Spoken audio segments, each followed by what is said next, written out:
Hello there. Thanks for tuning in for another edition of Real Estate Chat with Darlene Jones from the Judy Pope's Real Estate team at Keller Williams. And today we're talking about what's causing the ongoing price appreciation.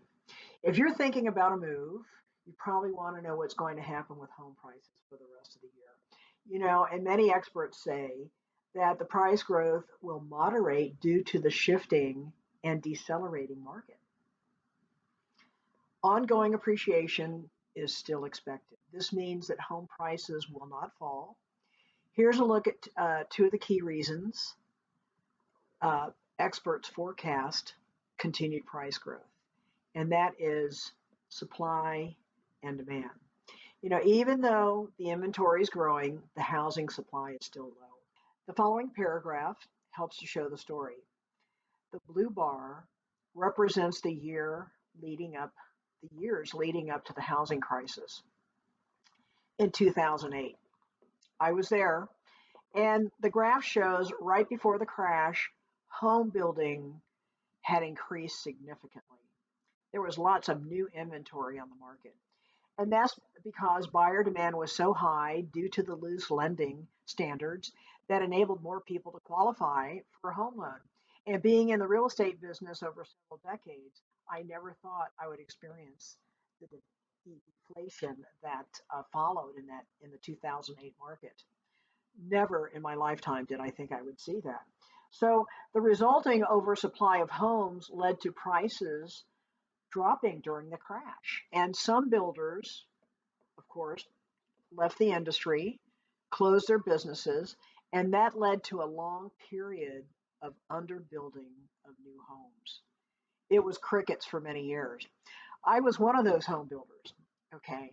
And it's a vicious cycle.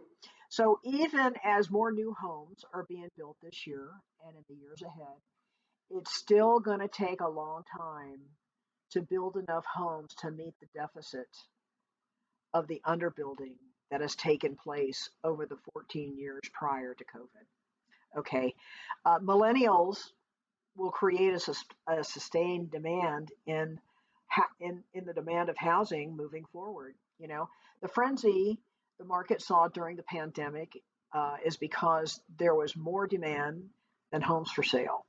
And that drove prices up as buyers competed with one another for available homes. The frenzy that the market saw during the pandemic is because there was more demand than homes for sale.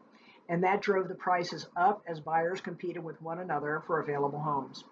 Certain data sources are telling us that the demand will continue to be driven by the large generation of millennials aging to their peak home buying years. Doesn't that sound familiar? Okay, the next big question is, what does this mean for home prices? Experts forecast that the ongoing home prices will continue to go up. Maybe not quite as much as in the last 2 years, but it'll continue to be steady. And that's primarily because of the lingering imbalance of supply and demand. And to see what that means for you, and in the event you have any questions, please contact me at the Judy Pope's team. And my contact information is to follow. Thank you so much for tuning in today.